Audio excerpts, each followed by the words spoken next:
Friends, when it comes to honesty in politics, K. Kamaraj ji set an example for the whole country.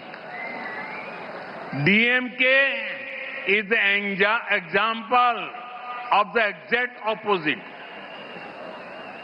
365 crore cash for transfer came, 900 crore cash for jobs came, 1,000 crore cash for contracts came, 4,700 crore sand mining scam, 40,000 crore TAS MSc scam.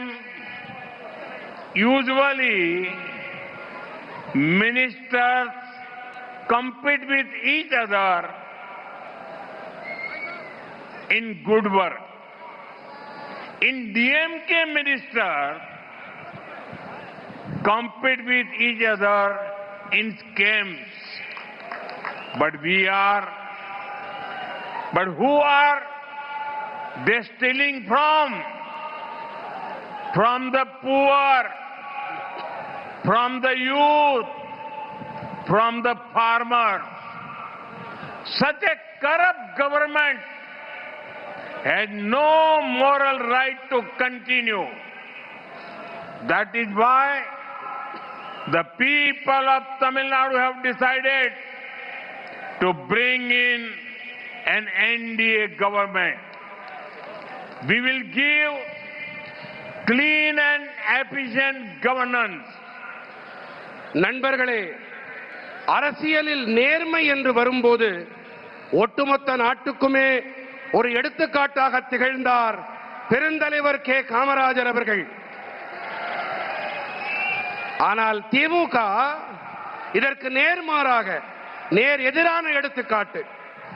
பணியிட மாற்றங்கள் விஷயத்தில் 365 கோடி ரூபாய் மோசடி, அரசு பணிகள் வாங்கி தரும் விஷயத்தில் 900 கோடி ரூபாய் மோசடி, ஒப்பந்தங்கள் பெறுவதில் 1000 கோடி ரூபாய் பணம் பெற்ற மோசடி, மணல் திருட்டு மோசடியில் 4700 கோடி ரூபாய், டாஸ்மாக் மோசடி மட்டுமே 40,000 கோடி ரூபாய்.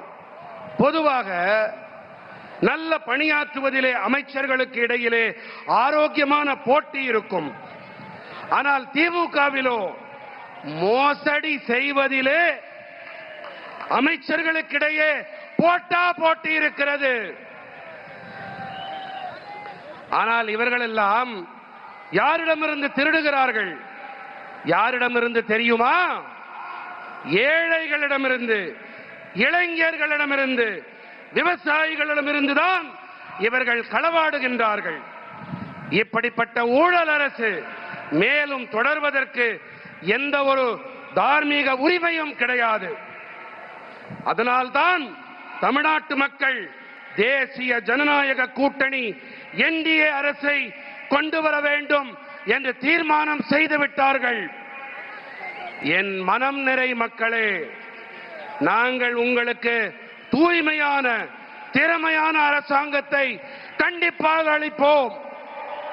Friends, Tamil Nadu kept Congress out of power in the state for 60 years. 6 decades.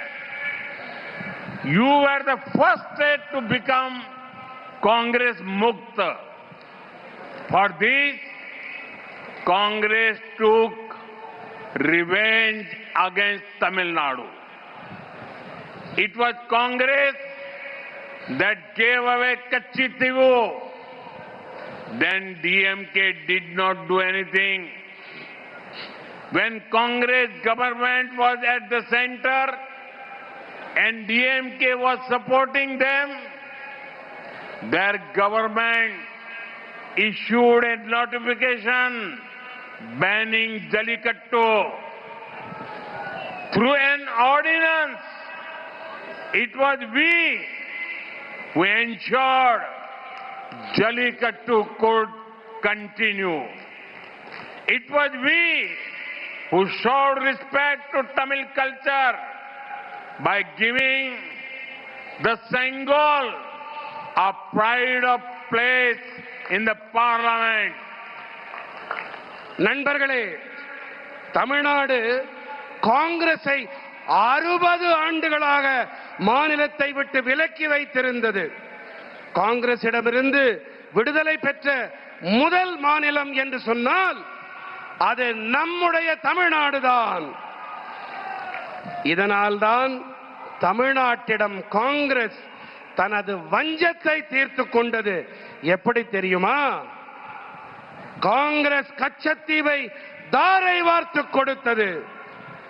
அப்போது திமுக ஒன்றுமே செய்யாமல் வாய் மூடி மௌனமாக இருந்தது. காங்கிரஸ் அரசாங்கம் மத்தியிலே இருந்த வேளையிலே அவர்களுக்கு திமுக ஆதரவளித்த போது ஜல்லிக்கட்டினை தடை செய்து தங்களுடைய அரசாங்கம் அறிவிக்கை ஒன்றை வெளியிட்டது.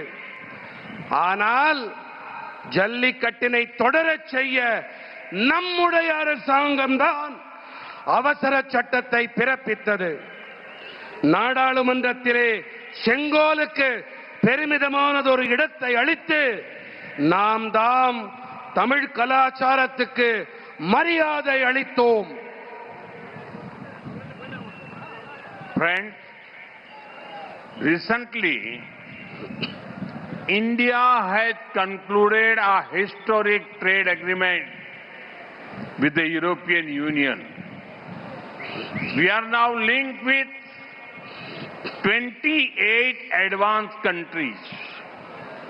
Let me focus on what this means for Tamil Nadu.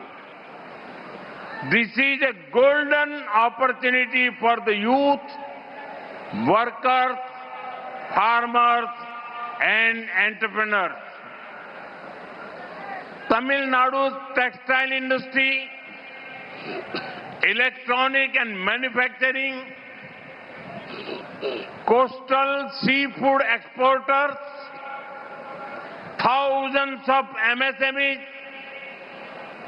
all of those will get new global market. More orders will come. More factories will expand. Farmers and fishermen will get better prices.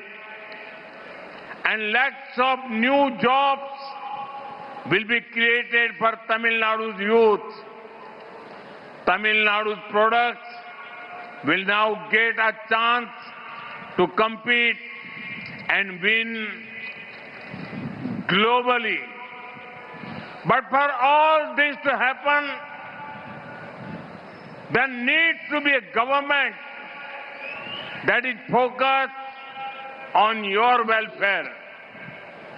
Only the NDA government can give a stable, people-oriented government in Tamil Nadu. We will ensure a developed Tamil Nadu and developed India. Thank you. நண்பர்களே, அண்மையிலே நான் India ஐரோப்பியா ஒன்றியத்துடன் வரலாற்று முக்கியத்துவம் வாய்ந்த ஒரு ஒப்பந்தத்தை நாங்கள் நிறைவு செய்தோம். நாம் இப்போது 28 முன்னேறிய நாடுகளுடன் இணைக்கப்பட்டிருக்கின்றோம். சரி, தமிழ்நாட்டிற்கு இதனால் என்ன ஆதாயம் என்பதன் மீது நான் கவனம் செலுத்த இருக்கின்றேன். இளைஞர்கள், பணியாளர்கள், விவசாயிகள், தொழில் முனைவோர் ஆகியோருக்கு இது பொன்னான வாய்ப்பு.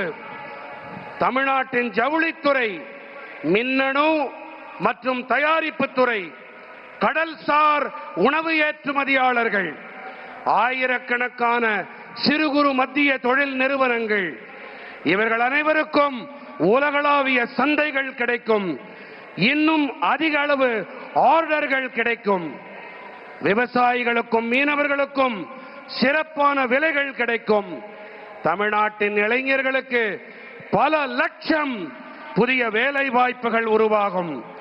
உலக அளவிலே போட்டியிட்டு வெற்றி பெற ஒரு சந்தர்ப்பம் தமிழ்நாட்டின் பொருட்களுக்கு கிடைக்கும். ஆனால் இவையெல்லாம் நடக்க வேண்டும் என்று சொன்னால் உங்கள் நலனில் அக்கறை கொண்ட கவனத்தை செலுத்தக்கூடிய ஒரு அரசாங்கம் இருந்தாக வேண்டும். என்டிஏ அரசால் மட்டுமே நிலையான மக்களை மையமாக கொண்ட அரசாங்கத்தை தமிழ்நாட்டிலே அளிக்க முடியும். வளர்ச்சியடைந்த தமிழ்நாடு, வளர்ச்சியடைந்த இந்தியா, இவற்றை நாங்கள் உறுதி செய்வோம். நன்றி. भारत माता की, भारत माता की, भारत माता की, वंदे वंदे वंदे वंदे वंदे वंदे वंदे वंदे वंदे। भारत माता की, भारत माता की, भारत माता की. மாண்புமிகு பாரத பிரதமர் நம்மிடமிருந்து விடைபெறுகிறார். பிரதமர் என்டிஏவினுடைய இரண்டாவது பிரம்மாண்ட பொதுக்கூட்டத்தை நடத்தி பேசி சென்றிருக்கிறார். நிறைய குற்றச்சாட்டுகளை அடுக்கடுக்காக திமுக அரசு மேலே முன்வைத்தார். என்டிஏ தமிழ்நாட்டை வளர்ந்த தமிழகமாக, வளர்ச்சியடைந்த இந்தியாவாக நாங்கள் உருவாக்குவோம், அதை உறுதி செய்வோம் அப்படின்னு பிரதமர் பேசியிருக்கிறார். நிறைய விஷயங்களை குறிப்பிட்டிருக்கிறார். இது ஒரு திருப்புமுனை தேர்தல். மக்கள் திமுக அரசை அகற்ற முடிவு செய்து விட்டார்கள் அப்படின்னு குறிப்பிட்டிருக்கிறார். இந்த கூட்டம் எல்லோரும் ஒரு சேர கை கோர்த்து ஒரு கூட்டு கிளியாக இணைந்திருக்கிறார்கள் அப்படின்னு பாடல் மூலமாக சமிக்கையாக வெளிப்படுத்தியிருக்கிறார்கள். இந்த இணைவு வாக்குகளாக மாறுமா?